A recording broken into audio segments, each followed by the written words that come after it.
tentang penanganan perkara, maka saya sampaikan beberapa poin. Ada yang bertanya ke saya, apa sih tugas Ombudsman RI? Kok Rasman pergi ke sana? Kemarin ke Komnas HAM sudah saya jelaskan. Komnas HAM itu punya kewenangan. Nah sekarang Ombudsman RI itu kewenangannya adalah satu, ya, supaya masyarakat luas tahu. Pertama,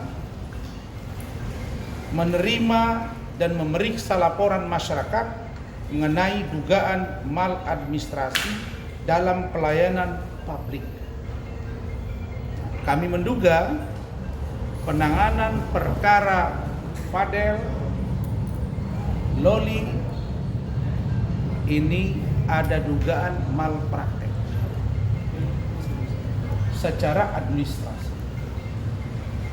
Tapi akibat malpraktek administrasi misalnya, apakah akan berimplikasi pada persoalan hukum pidana ataupun perdata? Itu bisa saja terjadi. Kemudian meminta keterangan dan melakukan pemanggilan. Jadi kalau dia office to office, institusi to institusi, mereka punya kewenangan. Ombudsman berwenang memanggil. Nah, jadi Ombudsman ini sebenarnya besar sekali kewenangannya, hanya saja belum tersorot selama ini. Jadi kita berharap lewat kasus ini, kasus Fadel, Loli, NM, saya Rasman akan terbuka mata, dan saya berharap Ombudsman segera bertindak. Yang ketiga, membuat rekomendasi mengenai penyelesaian laporan. Laporan kami sudah jalan agar kasus Fadel yang dilaporkan itu supaya dihentikan dengan pertimbangan sudah terlalu lama dan alat bukti tidak kuat. Yang ketiga, laporan kami terhadap Nikita Mirzani sepertinya juga belum berjalan terkait dengan misalnya undang-undang IT. Laporan saya terhadap Nikita Mirzani dugaan penganiayaan, nah, bisa saja nanti dikoreksi oleh lembaga ini. Walaupun secara institusi keinternalan di Mabes Polri, saya sudah komunikasi dengan salah satu pejabat utama Mabes Polri, dan mudah-mudahan beliau sudah merespon dan saya terima kasih. Kemudian melakukan investigasi atas prakarsanya sendiri. Jadi mereka ini berhak melakukan investigasi dengan tindakan keindependenan dari lembaga ini secara sendiri. Ini luar biasa kewenangannya. Kemudian memeriksa dokumen-dokumen terkait. Mereka bisa memeriksa. Misalnya bagaimana Loli kemarin dipindahkan, dijemput paksa, tentu ada berita acara. Kemudian dilimpahkan, dibawa ke safe house 5 bulan, lari, ketemu saya, dibawa, itu kan ada semua dokumentasi. Ada di situ yang namanya berita acara. Ini dapat diperiksa oleh Ombudsman. Kemudian melakukan pemeriksaan ke objek pelayanan publik tanpa pemberitahuan lebih dahulu. Mereka sudah seperti kewenangan di KPK kalau dia tindak pidana korupsi. Mereka bisa langsung direct pemeriksaan tanpa pemberitahuan. Nah, ini yang saya berharap kasus Loli ini bisa segera masuk Ombudsman ke dalam. Kenapa? Satu, kita mencurigai dari awal Loli ini tidak mendapat perlakuan yang layak. Lalu kemudian tentu ada surat menyurat ketika diambil paksa, dibawa ke safe house. Itu kami minta dilakukan investigasi. Begitu juga ketika dia lari, kenapa dia lari? Safe house itu ternyata tidak sesuai dengan yang diharapkan. Maka Ombudsman dapat memeriksa itu. Kemudian ada Kementerian PPA di situ yang berperan berkomunikasi dengan saya. Ternyata tidak berjalan sesuai dengan harapan. Malah kita lihat tidak benar. Ombudsman bisa masuk. Kemudian unit PPA, Polres, mereka bisa masuk lewat lembaga yang di atasnya. Mereka limpahkan. Kalau unit PPA tadi dikoordinasikan ke saya, unit PPA Polres Jaksel, karena ini adalah Polres PPA Polres Jaksel, maka nanti Ombudsman akan menyerahkan ke Ombudsman Jakarta Raya. Lalu kemudian KPAI mereka akan office to office, institution to institution akan bergerak. Nah, ini beberapa hal yang akan kita koreksi dari apa yang dialami oleh Loli, Fadel, saya terhadap saya. Nah, tadi saya sudah sampaikan terima kasih saya kepada Adinda Kasat Reskrim. Beliau mengatakan bahwa yang namanya pelimpahan berkas perkara Fadel, laporan NM tidak ada, akan berjalan secara profesional. Kita tunggu. Jadi Ombudsman sudah, Komnas HAM sudah, nanti Saudara Wafi akan jelaskan peran dia ke depan seperti apa, dan Rahmat, tim saya yang lain. Kemudian setelah dari sini saya nanti akan atur ke DPR RI, komisi yang menangani anak, perempuan, dan penanganan hukum. Bisa komisi 2 DPR RI, bisa juga nanti di komisi hukum, komisi 3 DPR RI, dan komisi yang terkait dengan perempuan dan anak. Itu nanti akan saya jalan. Sedangkan secara internalisasi kepolisian, saya insya Allah besok kita sudah masuk dan sudah kita komunikasikan. Saya kira itu dari saya. Silakan Saudara Wafi tambahkan. Ya, terima kasih Pak. Semua yang sudah diterangkan Pak Rasman terkait maksud dan tujuan kami datang ke Ombudsman, yaitu tentang wewenang Ombudsman. Yang pertama, menerima laporan adanya maladministrasi terkait pelayanan publik yang ada di sebagai penyelenggara negara ataupun pemerintah yang menggunakan anggaran APBN maupun APBD. Artinya Ombudsman memang punya wewenang untuk memeriksa dan memanggil institusi-institusi terkait tentang terkait pelayanan publik. Kenapa? Dari awal kami sangat kooperatif untuk melibatkan semua lembaga-lembaga terkait tentang penanganan kasus ini. Loli, terutama tentang Loli. Pada saat dia kabur, Pak Rasman tidak serta-merta membawanya ke rumah pribadi ataupun ke apartemen pribadi ataupun ke properti pribadi. Dia langsung membawa ke tempat aparat ataupun lembaga penegak hukum di Indonesia, dan serta melibatkan lembaga-lembaga terkait, yaitu KPAI, Kementerian PPPA, dan apa lagi Pak? KPAI, unit PPA, Polres Metro, dan Safe House-nya sendiri. Artinya dari awal kami melibatkan lembaga agar semua prosesnya, semua alurnya berjalan dengan sesuai dengan keinginan Loli itu sendiri. Kami berharap kementerian ataupun lembaga-lembaga terkait dapat memberikan keamanan dan kenyamanan serta memberikan hak yang tepat untuk Laura Mezani itu sendiri kan. Itu kenapa kami melibatkan semua lembaga tersebut dari awal.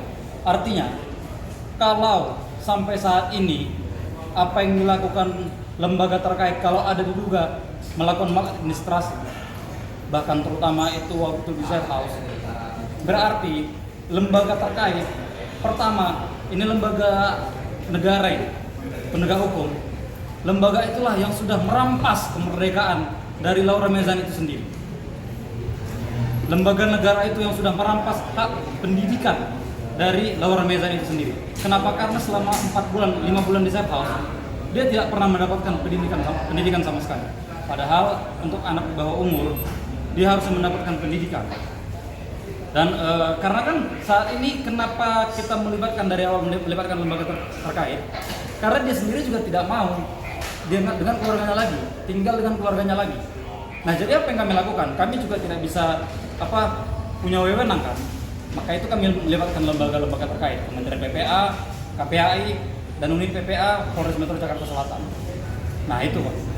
Saya harap semua lembaga atasnya, Pak Kapolri, Pak Kadif Propam, Pak Irwasum memeriksa anak buahnya ataupun anggota-anggotanya yang terkait penanganan Laura Mezani, dan juga berharap Ombudsman segera dapat bisa menangani ini lembaga-lembaga yang menjadi lembaga terkait seperti Kementerian PPA dan KPAI. Baik. Jadi intinya kemarin itu banyak yang bertanya, apakah dengan posisi saat ini keluarga Pak Rasman masih bersedia untuk menerima Loli? Masih banyak pertanyaan itu. Dan saya jawab bahwa kami dengan keluarga tetap welcome kepada Loli. Dan Loli tetap akan menjadi bagian dari keluarga kami. Dan saya bersama Bu Ade dan Bu Eli di Medan tidak keberatan, kapan saja, bukan pura-pura, ya. Bukan pura-pura. Anda kan bisa lihat sendiri. Kemarin dibilang sudahlah, ambil, enggak masalah, besoknya lain lagi. Makanya saya tidak percaya dengan Fahmi. Fahmi bilang ada dengan keluarganya, ada fotonya, bermain. Sekali lancung ke ujian Fahmi, seumur hidup orang tak percaya. Kau nggak malu ya? Kau tidak malu? Fadel, maaf, Loli itu ngomong, kau tidak pernah dampingi dia sekalipun selama 5 bulan. Tapi kok kau ngomong di media A, B, C? Di mana harga dirimu sebagai seorang lawyer? Kau tidak malu Fahmi? Hah? Kau lawyer, saya lawyer. Nikita Mirzani minta tolong ke Hotman Paris. Hotman Paris ngomong di pagi-pagi ambiar. Dan dia mengatakan yang sanggup itu lawan Rasman, Hotman, bukan kau. Kau tidak malu. Kalau saya, kau mundur saya sebagai pengacara. Pantang bagi saya. Kau tidak malu. Kau tidak punya wibawa. Di depan klienmu, saya sudah lihat. Dan kau ngomong selama ini ke publik bahwa sudah baik, sudah ini di safe house. Faktanya apa? Saya sudah bilang, saya nggak ngerti apa arti takut. Dan saya tidak mau tahu kalian senang atau tidak netizen kepada saya. Yang penting bagi saya, hak azazi seorang Loli dan atau siapapun saya akan kedepankan. Karena saya berangkat dari bawah, sehingga saya paham penderitaan orang yang di bawah. Saya punya anak perempuan, saya tahu bagaimana perasaan mereka. Jadi, persoalan Loli ini, kalian semua ya, Kanit PPA, ya, Kementerian PPA Lani, AI, Komisioner KPI, kalian pasti akan saya sikat secara hukum dan administrasi. Saya mengerti aturannya, ya, karena kalian berbohong kepada saya. Ada rekamannya, ada saksinya. Pertanyaan saya, kenapa Loli disembunyikan dari saya? Saya tidak mencari Loli, Loli yang mencari saya. Loli yang mempercayakan saya, membawa dia ke Polres Jaksel, dan dia tidak mau ke Polres Jaksel, tapi saya bujuk. Karena dia bilang Polres Jaksel penyidiknya tidak fair. Loli ya saya yakinkan untuk pindah ke Polres, ke Rumah Sakit Kramat Jati. Dia lihatkan ruangannya, tahu-tahu dipindahkan. Ini apa ini? Sekarang tidak tahu keberadaannya. Kalau memang dia aman, tunjukkan aja videonya. Suruh kalian datang ke sana, kalian liput bareng-bareng. Dia aman, dia om, saya udah aman om, gak ada masalah, clear. Sekarang di mana keberadaannya? Apa yang kamu tutupi? Kalau anakmu sudah memang tidak mau dengan kau, koreksi dirimu. Kalau memang ada masalah dengan anak ini, dengarin aspirasinya. Saya tidak punya hak untuk langsung masuk ke sana, tapi saya punya kewenangan dan hak untuk menyalurkan aspirasi dia.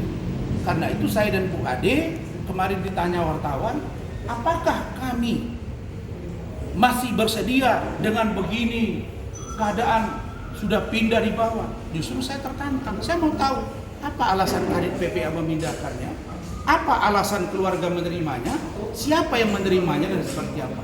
Saya kira itu dari saya. Cukup ya? Bang, semalam kan Abang sempat berbicara dengan Fitri Salhuteru melalui telepon Bang. Yes. Terkait budenya Laura, mungkin seperti Yes. apa Bang bisa dijelaskan? Begini, Fitri Salhuteru kami selalu kontak hampir tiap hari. Fitri bilang, Bang, setahu saya, selama saya bergaul dengan Nikita Mirzani dan Loli, dia tidak pernah cerita Bude. Saya juga kaget kok tiba-tiba ada Bude. Ini Bude yang mana nih? Bude-budean kah atau siapa? Saya baru akan yakin kalau ayahnya Loli tampil. Ayah kandungnya Loli tampil. Makanya Pak, apa ya? Ada RC-nya namanya ya. Tolonglah tampil. Ini anak sudah begini gitu. Apa kita harus menunggu Loli itu sesuai dengan disampaikan ke saya? Dia harus mati dulu. Apa kepentingan unit PPA?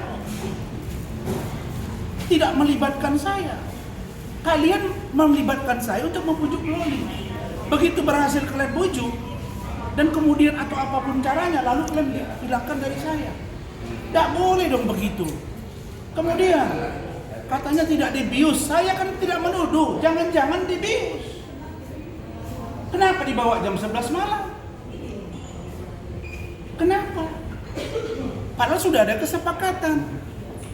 Nah, mungkin ini sekarang ada teleponan, ada intervensi. I don't care. Siapapun yang coba-coba memainkan kasus ini. Saya udah bilang sama kalian. Selama ini yang namanya Bude tidak pernah ada. Itu kata Fitri Salhuteru. Fitri Salhuteru, saya buka nih.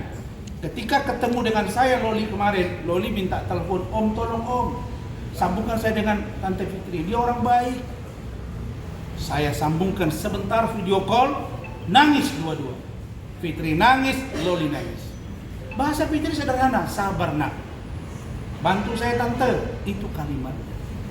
Artinya apa? Saya melihat bahwa anak ini memang penuh dengan penderitaan. Bayangkan aja 13 tahun dia merasa sudah disuruh untuk melakukan kegiatan live.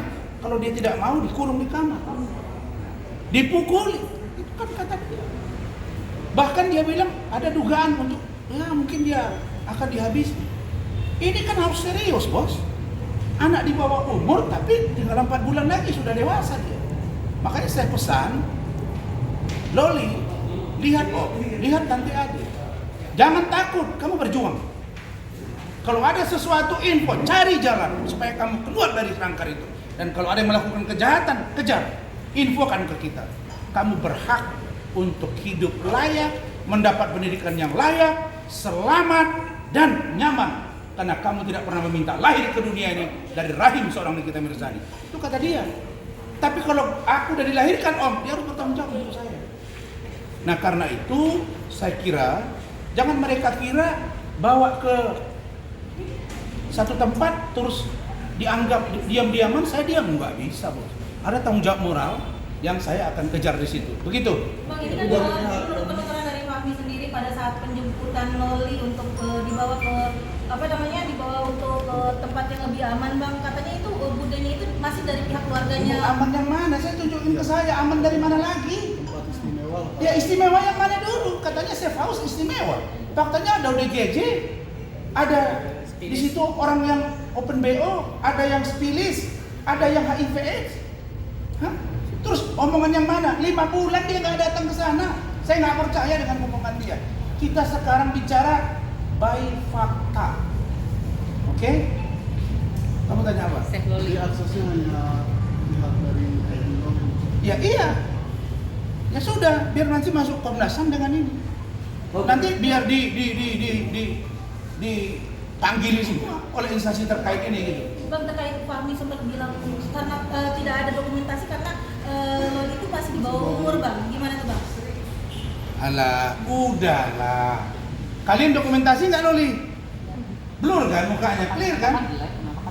Penangkapan dia live, oh kita harus bertanggung jawab.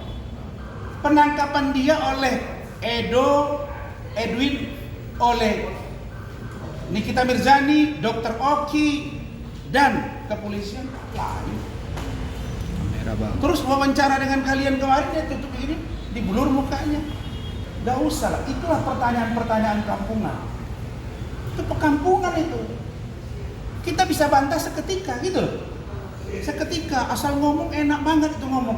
Nikita Mirzani single parent, diserang lebih dari 1 orang. Yang datang lebih dari 1 orang itu dia. Maunya si Fahmi ini duel sama saya. Ayo, jangan ada tuntutan hukum. Mainkan ring saya sama dia. Iya, jangan perempuan diajak ke kita gitu loh. Saya nggak nuduh dia menyuruh saya berantem sama NM, tapi dia nggak punya wibawa. Nggak punya wibawa kau. Udah minta tolong ke Hotman Paris kok. Kalau aku kau mundur aku itu. Benar. Bang, Mau dikasih bulanan ini pun udahlah itu. Kita kayak ke Fahmi sempat bilang katanya pada saat kemarin di RS Polri saat penjemputan tidak ada paksaan bang, bahkan Loli pun juga bisa dibilang kooperatif. Bagaimana tuh? Oke, mau Kamera, kooperatif Bang. 1.000.000%. Come on, apa susahnya hubungi Rasman? Kan kesepakatan hubungi Rasman. Permintaan Loli, kok tengah malam, kok tidak diinfo ke saya? Apa beratnya? Kan saya tidak mau pisahkan dia dengan ibunya. Saya ngomong sama Loli, kamu itu mama kamu. Enggak. Terus saya ngomong juga, kamu kenapa ribut-ribut? Itu anak kamu. Kok aku malah ini sama dia, sama keluarga saya. Enggak ada itu hanya ngomong klise, tapi kok ada ya pengacara tidak tahu malu. Mestinya malu dong. Malu, apalagi ada pengacara si Bendo, komen ini, komen itu. Aduh, udahlah. Kemarin wawancara ada kitchen set di belakang. Ini mulai ada meja makan. Nah, sekarang saya tanya, kalian wawancara di mana kantor dia? Begitu dong. Bukan, dia komen saya. Dia komen saya tadi malam sampai tadi. Nih, nggak bisa digubris. Dia pingin digubris itu, ya. Pingin masuk sini, pergi ke NM. Tapi kok nggak diterima kayaknya. Nah, dia maunya si Hotman tak mau. Nah, sekarang tinggallah Fahmi. Kalau si Bendo mau ikut, ya udah datanglah. Ya saya bawa bini saya, udah nggak ada bini saya. Kau nggak ada bini. Gimana? Kalian wawancara di kantor dia ya? Di mana kantor dia? Saya ingin tahu. Mana kantor dia? Nggak pernah wawancara di kantor. Di dapur, di ruang tamu. Malu-maluin kau. Gua belum pengacara, masih anggota DPR. Lu sudah top. Saya akui lu top dulu. Sekarang apa?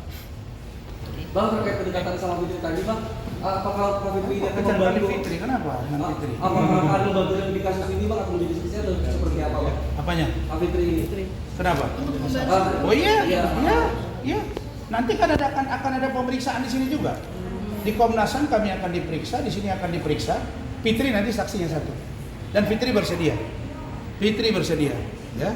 Apalagi urusan skincare, periksa BPOM semua. Karena ini orang mencari kekayaan tapi produknya banyak yang bermasalah. Oke, cukup. Oke Bang, cukup Bang, makasih ya Bang.